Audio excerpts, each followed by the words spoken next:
अस्सलामुअलैकुम। आलमी मरकज़ मरकज़ी खानका तारिक जहांगीरी से मैं मियां हुजूर का साहबजादा और खलीफा हकीम शारिक अहमद तारिकी जहांगीरी एक बार फिर आपकी खिदमत में हाजिर हूँ अपने रमज़ान की स्पेशल ट्रांसमिशन राहत रमज़ान में।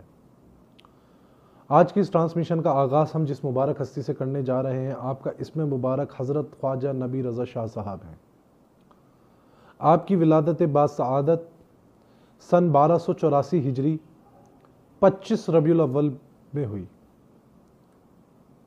आपके पीरो मुर्शिद फ़खरुल आरफीन हज़रत सैयदना ख्वाजा अब्दुल हई शाह साहब रहमतुल्लाह अलैह हैं। आप हज़रत ख्वाजा नबी रज़ा शाह साहब इंतहाई नफीस तबीयत के मालिक थे। आप जब भी गुस्ल फरमाया करते तो ठंडे पानी से गुस्ल फरमाया करते। आपका लिबास बहुत उम्दा हुआ करता था और आपका विसाल सन 1326 हिजरी 24 रबीउल अव्वल को हुआ और आपका मज़ार पुर अनवर लखनऊ शरीफ में मौजूद है। आप नबी रज़ा शाह साहब रहमतुल्लाह अलैह को अल्लाह ने वो हुस्न जमाल अता किया और वो इल्म ज़ाहिरी और बातनी उलूम आपको अता किया कि जो शख्स भी आपकी सोहबत इख्तियार करता उसके दिल में कुर्बे इलाही पैदा हो जाता।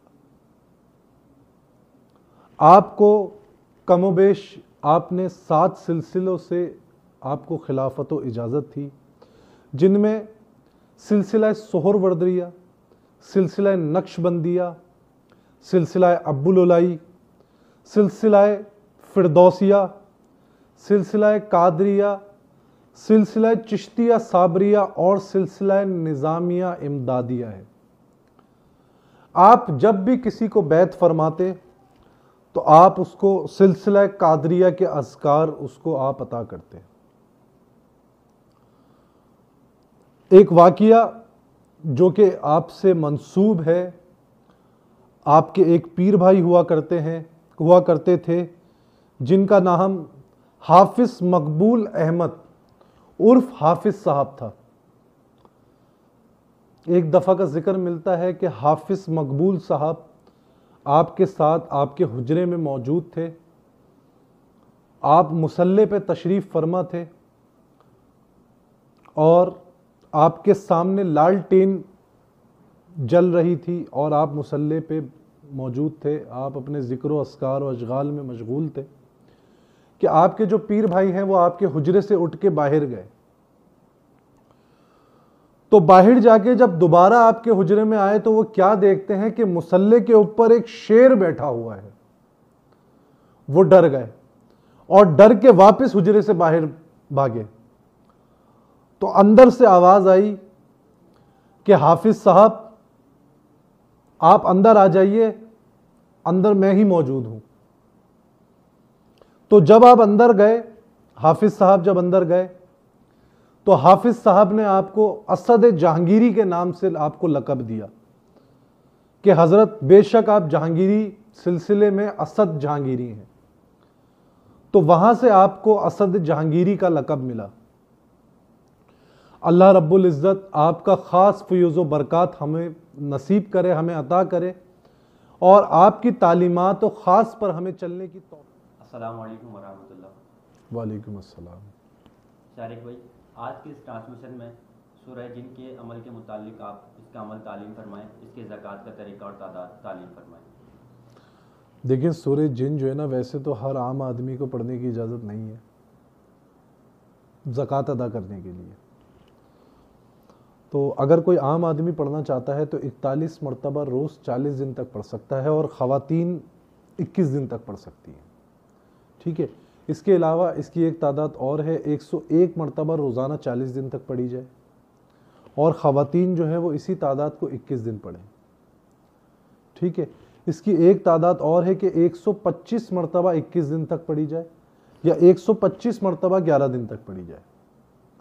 ये तरीका इलाज है। और अगर कोई इसकी इजाज़त ख़ास चाहता है, बाकायदा तौर पे इसकी ज़कात अदा करके इसका चिल्ला करना चाहता है, इसकी ज़कात अदा करना चाहता है, तो हमसे रब्ता करे, हम उससे चंद सवालात करेंगे सवालात करने के बाद अगर हम देखेंगे कि हाँ ये शख्स इस काबिल है कि सूरह जिन का अमल कर सकता है, तो फिर हम उस शख्स को बाकायदा पूरी तरतीब देंगे, बाकायदा उसके तमाम कवायद व ज़वाबित बताएंगे, बाकायदा उसकी सारी शराइत बताएंगे और उसके बाद उस पर अमल पहरा रहने की उसको हिदायत बताएंगे और उसके बाद उसको तादाद बताएंगे और उसको अमल जो है वो हम तालीम करके फिर उसको इजाज़त देंगे।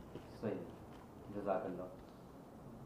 शारिक भाई, आज ये बताएं कि जो जादूगर जिन्नात होते हैं या जो दीगर सिफली अमाल वगैरह करते हैं, आमिल जो होते हैं और जादूगर जिन्नात की, इनके ज़बान बनने के लिए कोई ख़ास रूहानी अमल तालीम फरमाए जो कि बहुत मुजर्रब हो।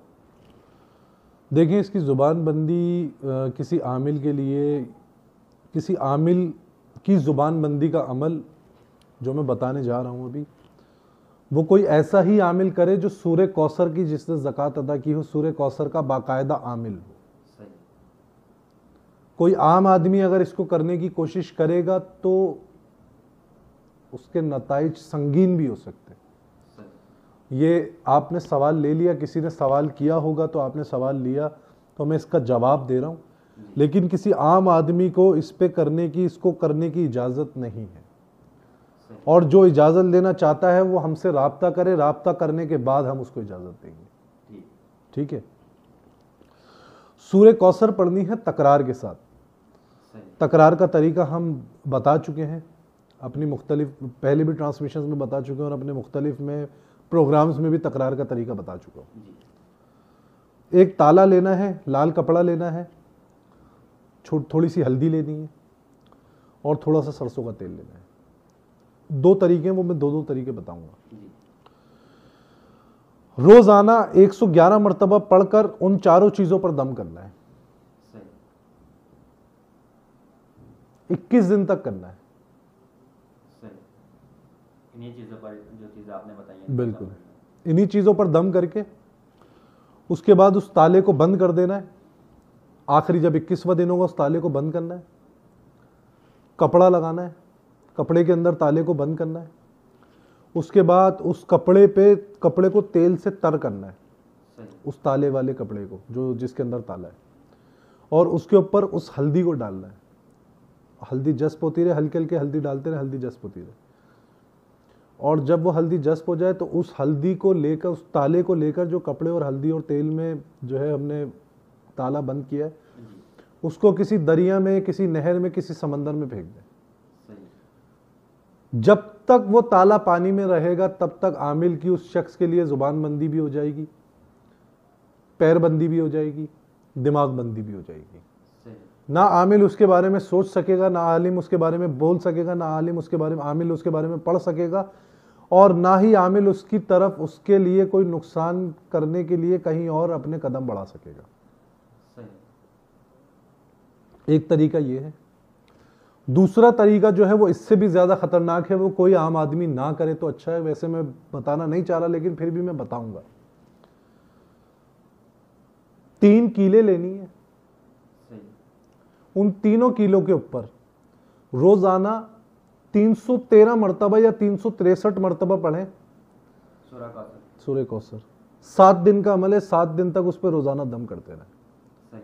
7 दिन बाद क्या करें, एक बकरे की सिरी ले लें। एक बकरे की सिरी लेकर वो कील बकरे के सर में ठोक दें, एक कील बकरे के जबान में ठोक दें, बकरे की सिरी में, और एक कील जो है ना किसी भी दरख्त में, जो पुराना दरख्त हो ना, जितना पुराना दरख्त हो उतना पुराना दरख्त पे ठोक दें, और उस बकरे की सिरी को जो है ना दफना दें।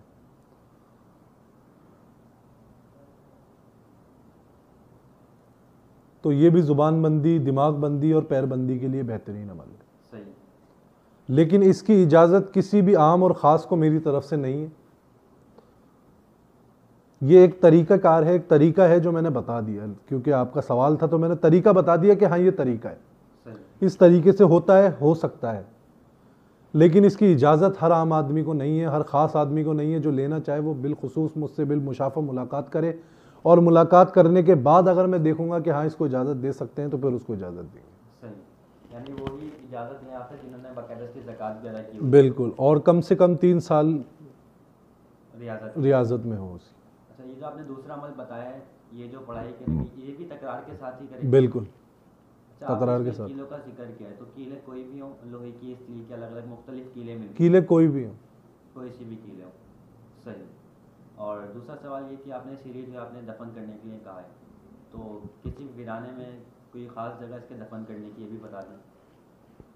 देखिए, दफन ऐसी जगह पे हो जहाँ पे से कोई निकाल ना सके, सही, और जहाँ भी दफन करें वहाँ पे कम से कम इतनी गहराई में दफन करेंगे कोई जानवर वगैरह अगर वहाँ पे पहुँचे और उसको खोदना शुरू करे तो उसको ना खोद के निकाल सके। सही, जज़ाकल्लाह। शरीक भाई, तिब्बी सवाल है, मर्दाना बांझपन के लिए कोई नुस्खा तालीम फरमाएं। देखिए, मर्दाना बांझपन के लिए जो है ना, मैं वैसे भी नुस्खे बताता रहा हूँ और आज फिर बता देता हूँ कि मर्दाना बांझपन के लिए अस्कन नागौरी इंडियन, सही, ठीक है, अस्कन नागौरी इंडियन, शतावर, मोस्टली सिया मोस्टली सफ़ेद और मिस्री, ये 5 चीज़ें लेनी है। अस्कन नागौरी इंडियन, शतावर, मोस्टली सिया मोस्टली सफ़ेद, ये चारों चीज़ें हम वज़न ले लें और जितना वज़न इनका बन रहा है उतने ही वज़न की मिस्री ले लें। सही,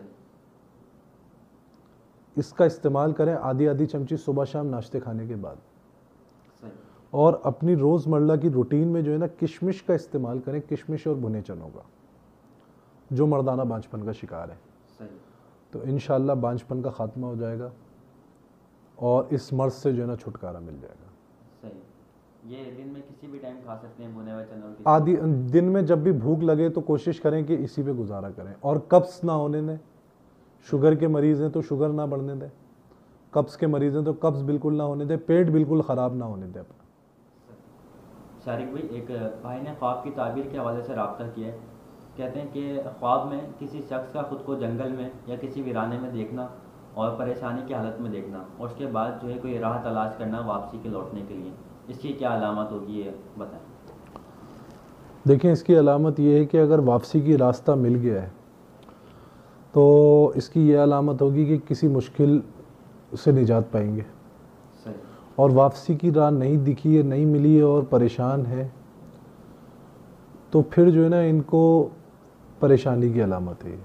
सही, तो अपना सदका दें और जिस मुहिम पर भी चल रहे हैं उस मुहिम पे चलने के लिए अल्लाहुम्मा या मुसब्बिबुल असबाब पढ़ें सही, और किसी मुअल्लिस से रब्ता करें। बाज़ औक़ात ये ख्वाब जो है ना, बंदिश जब होती है इंसान के ऊपर, बंदिश मुसल्लत कर दी जाती है, बंदिश लगा दी जाती है किसी इंसान के ऊपर, तब भी ऐसे ख्वाब इंसान के जो है ना ऊपर वो सरजद होते हैं, इंसान को आते हैं। सही। बाज़ औक़ात ऐसा होता है कि कोई हमें राह दिख रही होती है कि अगर हम इस राह पे चलेंगे, यहाँ से जाएंगे तो हम जो है बासानी वापस लौट जाएंगे, लेकिन हम वहाँ तक पहुँच नहीं पाते, उसमें भी रुकावटें आती हैं। उसमें ये होता है कि हम गलती कहाँ कर रहे हैं, हम कहीं खुद कोताही कर रहे होते हैं, कहीं गलती कर रहे होते हैं, या कोई राह हमें ढूंढनी होती है कि जिस मुहिम पे हम चल रहे हैं उसकी कोई ना कोई राह उसमें निकलने की है। सही, और हमारे करीब है, हमारी पहुंच उस तक है, लेकिन हम उसको देख नहीं पा रहे होते, हम उसको जो है ना उस पर नहीं समझ पा रहे होते कि हमारे लिए क्या अच्छा है क्या बुरा है। सही, तो उस वक्त हमें जो है ना अपनी थोड़ी सी अकल इस्तेमाल करने की ज़रूरत है और ये देखने की ज़रूरत है कि अब हमें क्या करना चाहिए, हम कहाँ गलती कहाँ कोताही कर रहे हैं। ठीक, जज़ाकल्लाह। अक्सर जो है हमारे तलबा किराम सवाल करते हैं कि कोई ऐसा अमल तालीम फरमाए जो कि तस्बीह जारी करने के लिए मुजर्रब अमल हो, तो ये आज आप तालीम फरमाएं, तस्बीह जारी करने के लिए कोई अमल।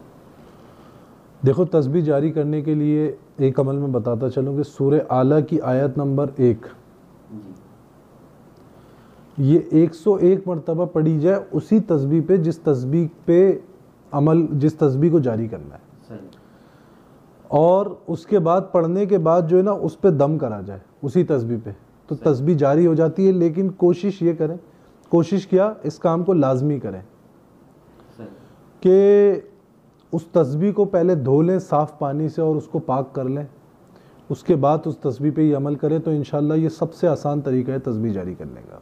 सही। जो भी हमारे विर्द वज़ाइफ अमलियात की पढ़ाई वो उसी पर मुकम्मल की जाए, अच्छा होता है फिर उस पर करना। अच्छा शारिक भाई, ये बताएं जो आमलीन हजरात होते हैं या जो हमारे स्टूडेंट्स हैं जो कि अमलियात कोर्स कर रहे हैं हमसे बाकायदा, तो वो जिस तस्वीर पढ़ाई करते हैं, अपनी अमलियात की पढ़ाई करते हैं, तो वो तस्वीर अपने फैमिली मेम्बर्स को या किसी दीगर अहबाब को दे सकते हैं उस पर पढ़ाई करने के लिए या नहीं? बिल्कुल नहीं देना चाहिए, बिल्कुल भी नहीं देनी चाहिए। सही, उसको सिर्फ अपनी हद तक ही महदूद। बिल्कुल सही। शारिक भाई, नज़र बद की काट के लिए कोई अमल तालीम फरमाएं जो कि नींबू के ज़रिए हो। देखो, नज़र बद के लिए बहुत आसान तरीका है नींबू का, कि नींबू के ऊपर 7 मरतबा आयतल कुर्सी पढ़ के या 4 कुल पढ़ के दम किया जाए, सही। या सूर्य फलक नास पढ़ के दम किया जाए। उसके बाद 7 मरतबा मरीज़ के ऊपर से क्लॉकवाइज उतारा जाए। उसके बाद पेशानी और सर का जो दरमियाना जोड़ होता है ना, इस जोड़ पे रख के उस दोनों नींबुओं को काट दिया जाए।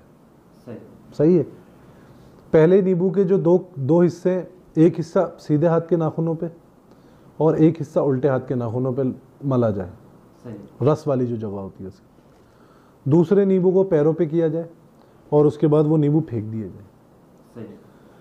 तो ये इंशाल्लाह नज़र बद ख़त्म हो जाती है। लेकिन ये अमल करना है कि वो एक रात वो दोनों नींबू अपने तकिए के नीचे रख कर सोए, सही। उसके बाद सुबह उठ के ये अमल करें, सही। तो नज़र बद का इंशाल्लाह मुकम्मल ख़त्म हो जाता है इससे। ठीक। जो लीमू आपने काट के इसका तरीका नाखूनों पे करने का बताया, लीमू फेंकने का, वो लीमू कहीं भी फेंक सकते हैं या किसी दूर जगह पे जाके फेंकें, या घर के बाहर भी फेंक सकते हैं? घर के बाहर भी फेंक सकते हैं, बस उनका जो है ना गुजर ना हो, उस नींबू को फैलाएंगे ना।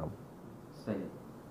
शारिक भाई, अक्सर खातून रब्ता करती हैं कि विलादत के वक्त जो है बहुत तकलीफ का सामना करना पड़ता है, तो कोई ऐसा अमल तालीम फरमाएं जो कि विलादत के वक्त आसान हो, विलादत के मामले में आसानी हो और मददगार साबित हो। देखिए, दौरान विलादत जो खातून जो है वो या हय्यू या कय्यूम को खुला पड़े तो विलादत में आसानी होती है फिर। सही।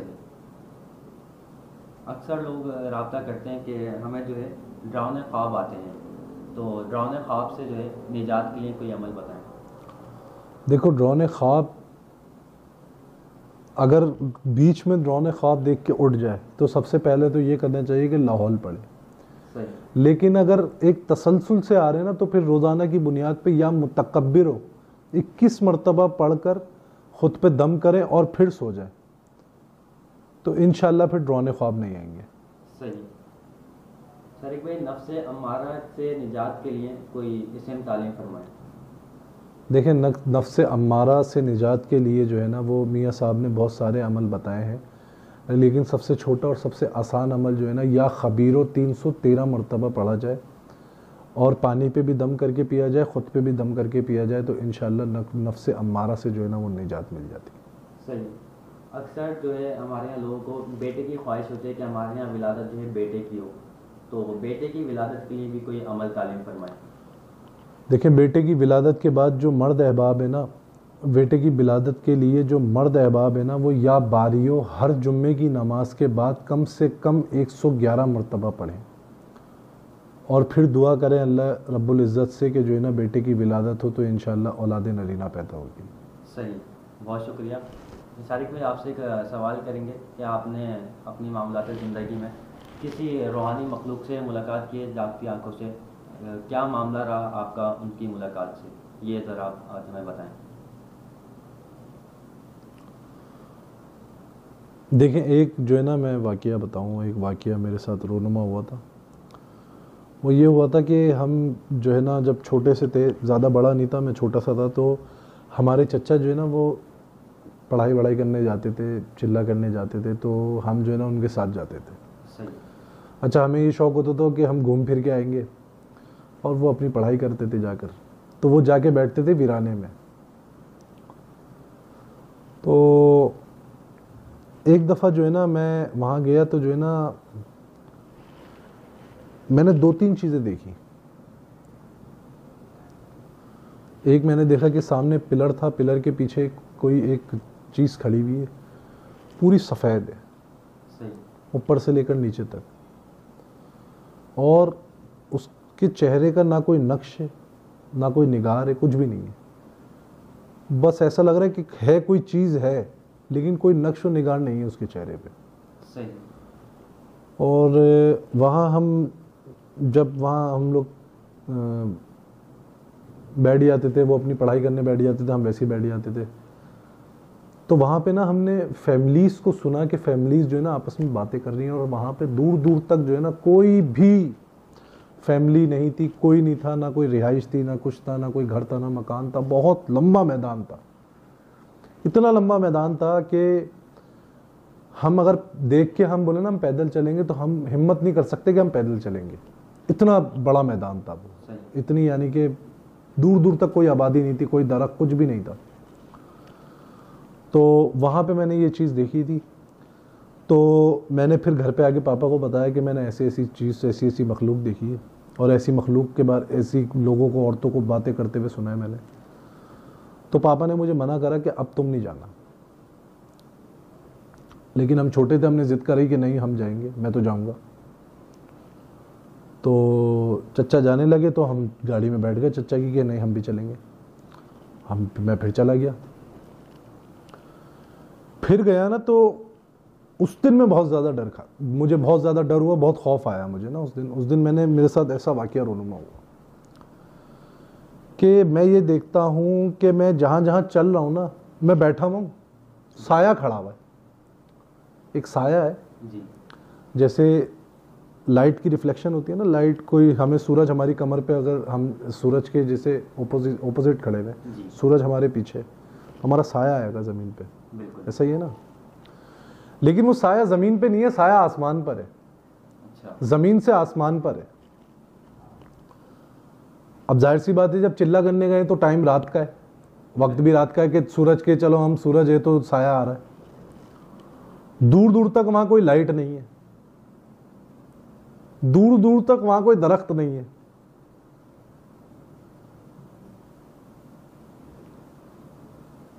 बड़े परेशान हुआ मैं तो अब मैं जहां जहां जा रहा हूं मेरे साथ साथ चल रहा है, वो साया आपके साथ साथ चल रहा है, मेरे साथ साथ चल रहा है।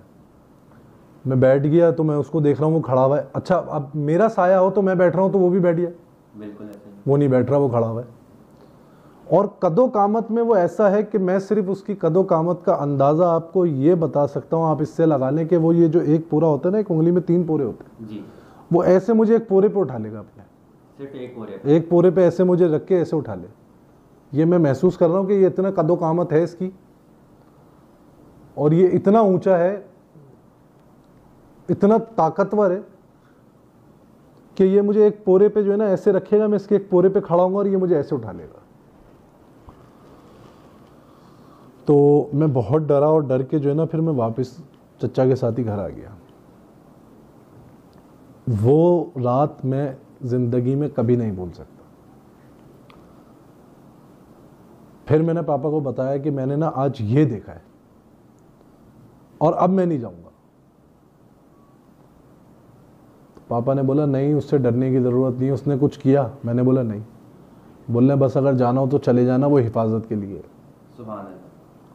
तो ये मेरे साथ जो है ना एक वाक़या जो मुझे बचपन में मेरा याद पड़ता है कि मेरे साथ ये वाक़या रोनुमा हुआ था। माशाल्लाह, यानी मियां हुज़ूर की इतनी ख़ास नज़र इनायत है कि बचपन से जो है वो रूहानी मखलूक़ात की आपको मदद रही है, शामिल हिफाजत के लिए आपके साथ। हाँ, ये मेरे साथ एक वाक़या हुआ है। माशाल्लाह, बहुत खूब। तारिक भाई, कुछ इस्तिखारे वो इंशाल्लाह आपसे जवाब लेने हैं। एक भाई हैं, कहते हैं कि घर में जो है कौवा आता है अक्सर, और उसके मुँह में जो है चर्बी होती है, वो घर में डालकर चला जाता है, और घर में अक्सर जो है लड़ाई झगड़े का माहौल बना रहता है। और ये खातून है जिनका घर है, इनके हस्बैंड का जो है ज़हनी तवाज़ुन भी ख़राब होता जा रहा है दिन ब दिन। क्या मामला है?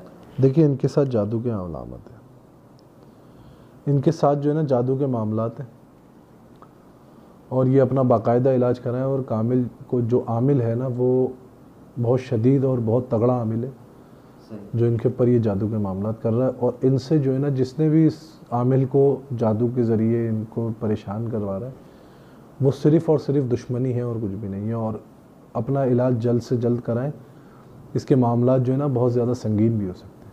सही, जितना जल्दी हो सके अपना इलाज कराएं। सही। एक भाई हैं, कहते हैं कि घर में जो है अजीब सी वैसा सी तारी रहती है, खौफ आता है घर में दाखिल होते वक्त, और बिल्कुल बहुत ज़्यादा जो है दिल घबराता है, और घर में जो है बहुत अजीब सी जो है स्मेल भी आती रहती है। ये क्या मामला है?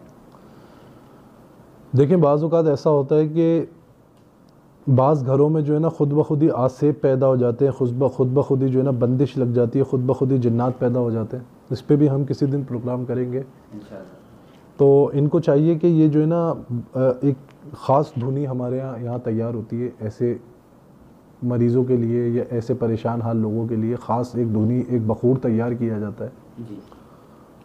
जो आसेब ज़दा घर है, बंदिश ज़दा घर है, बंदिश ज़दा कारोबारी जगह है, आसेब ज़दा कारोबारी जगह है या बद नज़री का शिकार हैं, तो उन सारी चीज़ों में ना वो बखूर, वो धुनी काम आती है। सही। तो वो राब्ता करके वो बखूर मंगा सकते हैं, उसकी तरतीब पूछ सकते हैं और उसको करें। इंशाल्लाह 7 से 11 दिन में मुकम्मल छुटकारा मिल जाएगा इनको। बहुत शुक्रिया। एक भाई हैं, वो कहते हैं कि अजीब सी काफ़ी दिन हो गए कैफियत रहती है, कंधे भारी रहते हैं और आंखों में जो है जलन सी रहती है, सर भी भारी रहता है और बहुत ज़्यादा थकावट महसूस होती है और मैं मेडिसिन वगैरह खा रहा हूँ लेकिन कोई आराम नहीं आ रहा, क्या मसला है? देखें, लोग ये समझते होंगे कि मेरे पास जो भी कोई इस्तिखारा आता है तो मैं उसको बोलता हूँ या तो जादू के मामलात हैं, जिन्नाती मामलात हैं। अब जाहिर सी बात है, किसी के साथ मामलात होते हैं तो वो हमसे रब्ता करता है ना। बिल्कुल ऐसा ही है। वरना किसी के साथ मामलात नहीं है तो वो हमसे रब्ता क्यों करेगा? बिल्कुल। तो यही है, बिल्कुल ऐसा ही है कि इस शख्स के साथ भी जो है वो जादू के मामलात हैं और बद असरात के भी मामलात हैं इस शख्स के साथ। तो इनको भी चाहिए कि अपना इलाज करें और रब्ता करके इलाज कराएं।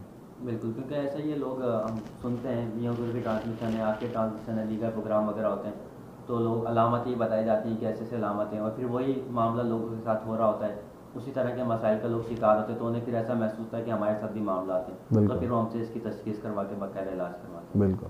जज़ाकल्लाह, बहुत शुक्रिया। दुआ फरमाते हैं। बिस्मिल्लाहिर्रहमानिर्रहीम। अल्लाहुम्मा सल्लि अला मुहम्मदिन व अला आलि मुहम्मद कमा सल्लैता अला इब्राहीम व अला आलि इब्राहीम इन्नका हमीदुम मजीद। अल्लाहुम्मा बारिक अला मुहम्मदिन व अला आलि मुहम्मद कमा बारकता अला इब्राहीम व अला आलि इब्राहीम इन्नका हमीदुम मजीद। या रब्बुल आलमीन, या रहमतुल लिल आलमीन, ये जो लोग हमसे सवाल करते हैं, अपनी जुमला परेशानियाँ हमें बताते हैं, अपने लिए हमें दुआओं का कहते हैं या रब्बुल आलमीन, तो इन तमाम अहबाब के दिलों का हाल जानता है। या रब्बुल आलमीन, इनकी हाजतों को कबूल फरमा।